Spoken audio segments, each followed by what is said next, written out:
Hey ladies, today we're talking about chapters 23 and 24 in The Power of a Praying Wife. And I love it when my friends get to come hang out with me and do a little video with me. So today I have Renee Thomas, who has been my friend for a very long time. She's a wife and she's a mom of two basketball-loving boys. Yep. Plus she is a member of Gateway Church and serves in the choir there and as a small group leader. And just so you know, she happens to throw the best Christmas parties. It's just like food everywhere. So anyway, I'm really excited to have her with me today. Aw, thank you for having me, Anu. Of course. So today, again, we're starting off with chapter 23, which is his walk. And it dawned on me as I was reading the chapter how often the Bible actually refers to our walk. I don't think that really hit me until now. So Stormie provided several verses about this, including one from Ephesians chapter 4, verses 1 through 2. I therefore, a prisoner for the Lord, urge you to walk in a manner worthy of the calling to which you have been called, with all humility and gentleness, with patience, bearing with one another in love. So even from this, we see that our walk isn't just about our swag. It's not about like where we choose to go, even though that is a part of it. So here's a little Greek lesson for you. The word walk in that verse is translated as peripateo. And what that means, it means a couple of things actually. First of all, it's how I conduct my life. And secondly, the description it gives is comprehensively around. And what that means is it's basically a picture of looking at our lives from every angle and how we're living our life as a whole. So our walk isn't just about what we do on Sundays during service. I think it's more about what we do when we step out of the church and then somebody with a fish bumper sticker decides to cut us off, you know, because people with fish bumper stickers will do that too. It's also about what we do on Mondays at work and then Friday nights when we're watching TV. It's about all of that, the comprehensively around. So Stormie explains that our husband's walk should be characterized by these things: moral correctness, without fault, with godly advisors and people of wisdom, in obedience, integrity, and holiness. So here's the cool thing. When our husbands end up taking the path that they're supposed to, the path that God has for them, then that sets the family on the right path. But in addition to that, the people around him are also going to be influenced by the direction that he chooses to take. And Renee, I think you shared with me a really great example of that. Could you go ahead and share that with us? Yeah, basically, when God says that he desires to direct our paths, we really have to give him the opportunity.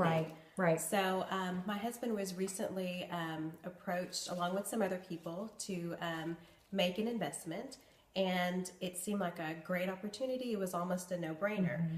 And he took it to the Lord in prayer, and the Lord basically stopped him, and he did not feel that the Lord was telling him to move forward with this. Mm-hmm. He didn't have a peace about it at all. Mm-hmm. And he then approached everyone else, and he said that he was out. He was not going to go forward with this opportunity. Mm-hmm. And because he hesitated, and everyone knows that he's a strong Christian, and they basically also decided not to move forward. Mm-hmm. Fast forward several months, regulations changed, and they would have stood to lose a lot of money, and the opportunity would not, it ended up to be not as great as what they initially thought. Wow. So the Lord really protected my husband, protected those around him as well, and I'm just so thankful that he was diligent and took it to the Lord in prayer. Definitely. I love that example. I think that's so great. In Psalms 25, it says, "Make me to know your ways, O Lord. Teach me your paths. My eyes are ever toward the Lord. He will pluck my feet out of the net." And I love that last line, because sometimes no matter how hard we try to stay on the right path, there are going to be times that we might step off of that. But we serve such a gracious God who is willing just to get us right back on track. We can always count on that. So the title of chapter 24 is His Talk. So Renee, I was wondering what kind of resonated with you as you were reading the chapter? Well, I love how Stormie reminds us how powerful our words are. Yes. And the fact that the Bible says the power of life and death is in the tongue.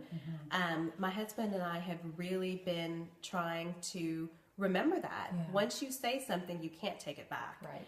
And we really have to guard ourselves from being negative, from complaining, and really watching what we say. And Stormie just, really emphasizes that there's so much power in what we say. Yes, and that is so true. And I know for me, even just starting this new year, I've been really convicted about my words. And just like Renee said, oftentimes we use the term sharing, and it's really Christian cover up for complaining and for criticism. And here's the thing, the person I often did that with the most was Lance. And so what that did was, as I was sharing, it really just reinforced that negative mindset that I had. But then plus also it had the potential to plant seeds in him. And I know I didn't want to do that. So Stormie says this: everyone has a choice about what he or she says, and there are rewards for making the right one. And the Bible supports the statement. Whoever guards his mouth and tongue keeps his soul from trouble. And that's from Proverbs 21, verses 23. And that's a huge promise if you think about, again, the power of our words, like Renee said. She makes another point in regards to our husbands, but it really can apply to both of us. Listen to the way your husband talks. What comes out of his mouth has to do with the condition of his heart.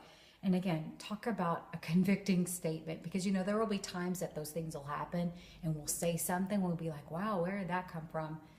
Unfortunately, it came from right here.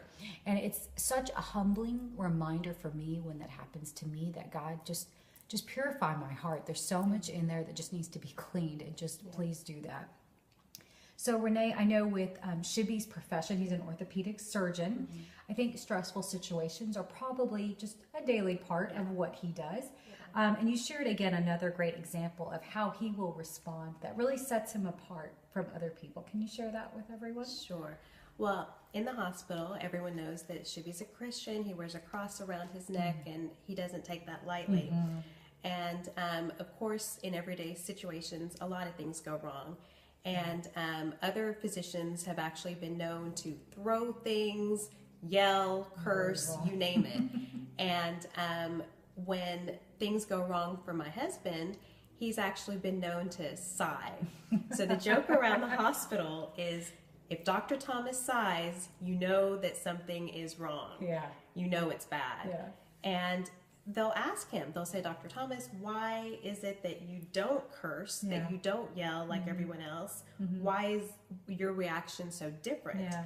And he points to his cross and he says, at the end of the day, I have to answer to Jesus for every word that I speak, for every action, every deed, and I don't take that lightly. It means something to me. Yeah.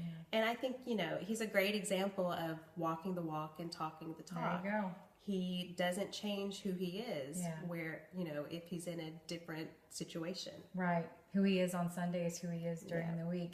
And I love that, and with that example specifically, because our talk is so much about the wisdom in what we choose to say, but also it's about what we choose not to say. And I think Shibby provided a great example of that. So I just want to end off, ladies, with a prayer that Stormie shared. And she says, God, fill him with your love so that out of the overflow of his heart will come words that build up and not tear down. Work that in my heart as well. So I want to thank you again, Renee, for being here. Thank you for having me. Of course. And then, ladies, next week we are going to talk about chapters 25 and 26. Have a wonderful weekend. God bless you.